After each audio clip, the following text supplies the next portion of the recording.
Hey everybody, this is Jill for today. Thank you for coming into my kitchen. I am making a pumpkin zucchini quick bread.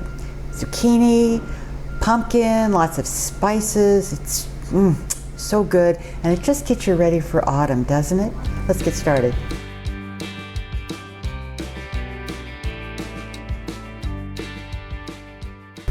The first thing we're going to do is put together buttermilk, and that is done with plant-based milk.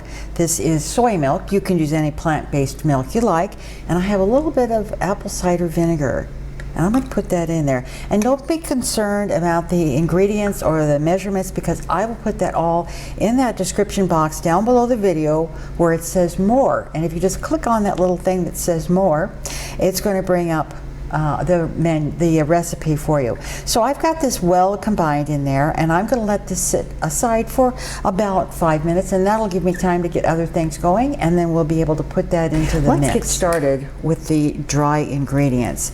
In here I have some unbleached all-purpose flour.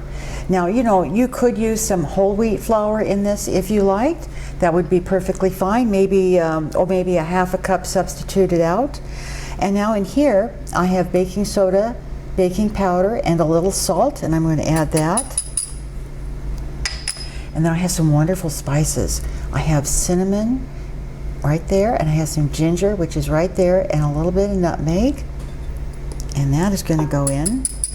And that is our dry ingredients. And I have a whisk here. You can use a whisk or a spoon or anything that you might have to give this a good mix. We want all of that baking soda and baking powder and the spices and salt all well combined, so there's no little pockets.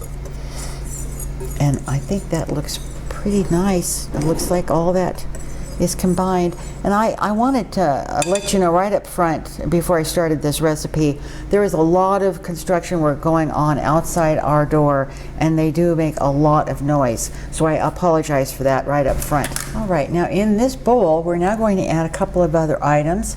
I have some chopped walnuts, and I'm going to add those. And then I'm going to add some zucchini. Now this started out as 1 cup, a pretty nicely packed cup of zucchini, and I grated it on a medium grater. You know, the box graters generally we use. It is the medium grate on it. And then I put it into a dish towel, and I wring it out really good to get the extra moisture out of there. And I measured it afterwards, and this came out to just about 3/4 of a cup. So we lost about a 1/4 cup in water. Isn't that interesting? Now what I'm going to do here is I'm going to stir those nuts in first. It's nice when you can get your nuts in there and stir it up with the flour mixture, because it coats those nuts, and that helps them from sinking down to the bottom of your bread when you're you know, when your bread is being baked, which can be, you know, a problem. So I'm adding the zucchini, and I'm doing the same thing. I'm going through here and I'm coating it with the flour mixture. So now all the walnuts and the zucchini have got a nice coating of flour on them. So that will help them stay in place when that bread is baking. All right, we're going to move on to the moist ingredients now. I've gotten a smaller bowl, and in here I have some granulated sugar, and I'm going to get a spoon because I know I'm going to need one. Here we go. All right, so I have some granulated sugar, and I'm going to add the pumpkin. This is just pumpkin puree. It's not pumpkin pie spice or pumpkin pie mix or any of those things. Just straight pumpkin. And many times you actually can find it, instead of in the vegetable department of a grocery store, you'll find it in the baking department. So if you can't see it in the vegetables, you try the baking department. That's where mine always is. And I'm always forgetting that. All right, let me get all this out of here. Okay, and then I have some not canola oil, I have avocado oil here. You could use any vegetable oil that you want. If you wanted to use margarine, you could melt some margarine and let it cool a little bit, and add that. I have some applesauce. This is going to give it more moisture. Not a lot of apple flavor. You shouldn't find that in there. Here is the milk that we see. It's See how it's gotten a little on the buttermilky look side? See there? So we're going to put that in.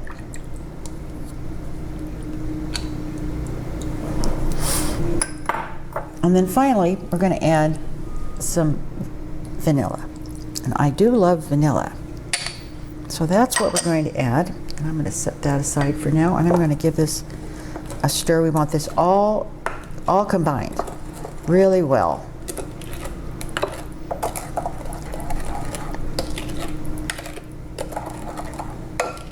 And the oil, you'll find, might be a little difficult to work in there, but it is going to get in there. In fact, I'm going to get my whisk, move that out of the way here, and that will actually help there. Yes, that's a much better tool to use for this job.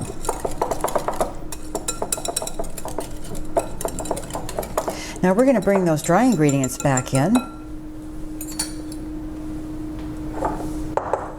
And we're going to pour the wet in the dry.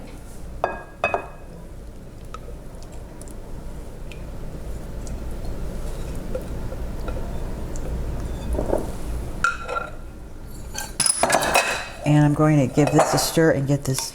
You don't want to beat it. You don't want to mix it. You want to fold it. And that's kind of what I'm doing here. It's you lift up and you pull down, up and then down.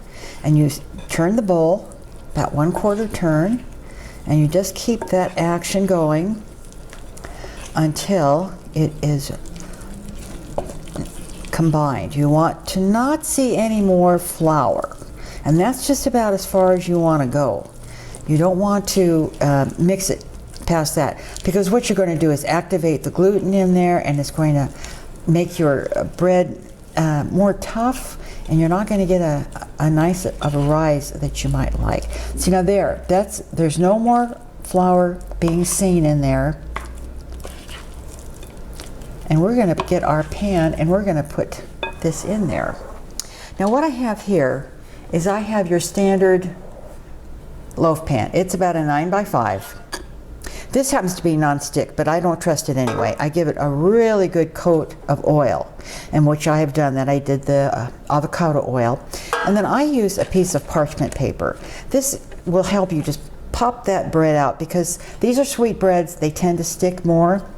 So that's what I do. I grease the pan, and I put the parchment paper in here.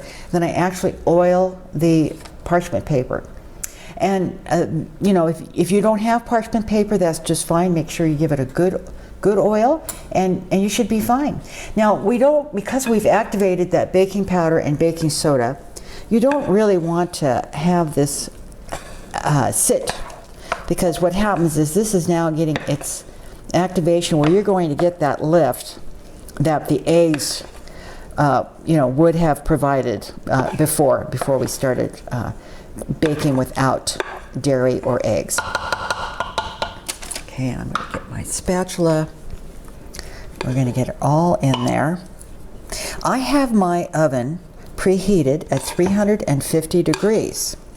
And I have the oven rack at just about the center. Maybe, there's a very center, and that's what I try to grab. If you can't go a little lower and not go up, you want the rack set at the higher, rack position. So now I'm just going to, oh gosh almighty, does that look good or what? And it smells amazing. All those spices and the pumpkin. All right, I'm just smoothing this out now. All right, I'm going to put this into my preheated oven, and it should take between 45 and 55 minutes.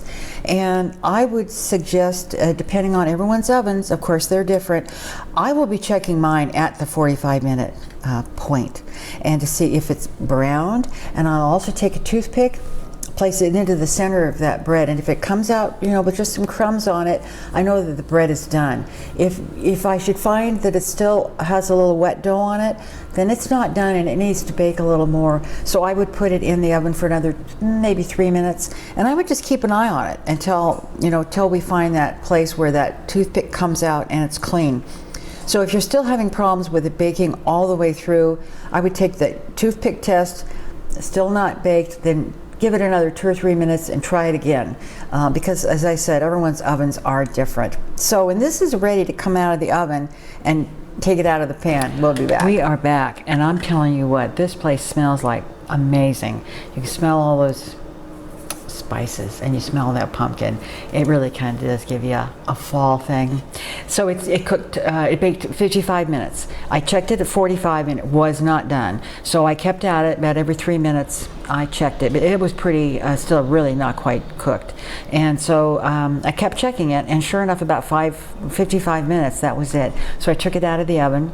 I put the pan on a cooling rack, and it's been here about 30 minutes. So I think we should take a look at me getting it out of the pan to show you how easy it is. So here's that paper sling or sleeve or whatever you like to call it, and I've done nothing. I've just left it here. It's been about 30 minutes, I said, and I'm going to, and we'll see. If I may have to, if it's stuck, I can loosen the sides, but I'll wait on that. Okay, here we go. Oh, okay, there we are. There we are. That came out beautifully, didn't it?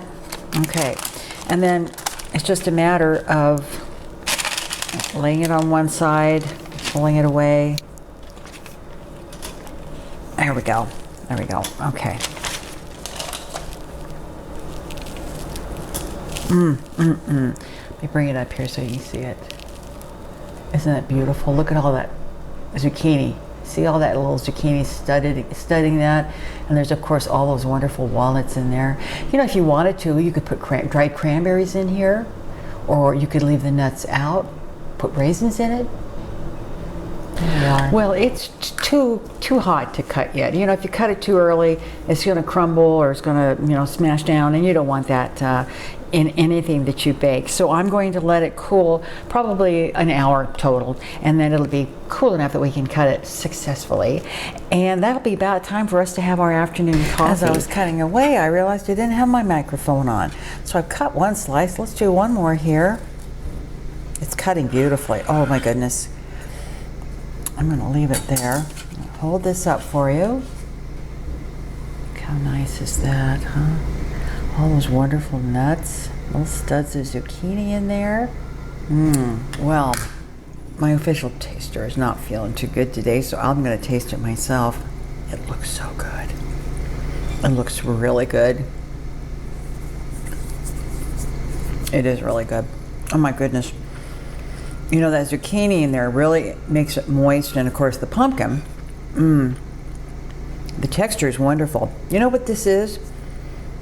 It's a cross between a regular sweet bread, like a banana nut bread or that kind of thing, a little bit more on the cake side. So it's got a wonderful texture. It is delicious. The nuts are in there, all of it's in there, and those spices will open up in the next day or so. I mean, you can set this in the refrigerator and it will be good for several days. You know, leave it on your counter today, you know, the day you make it.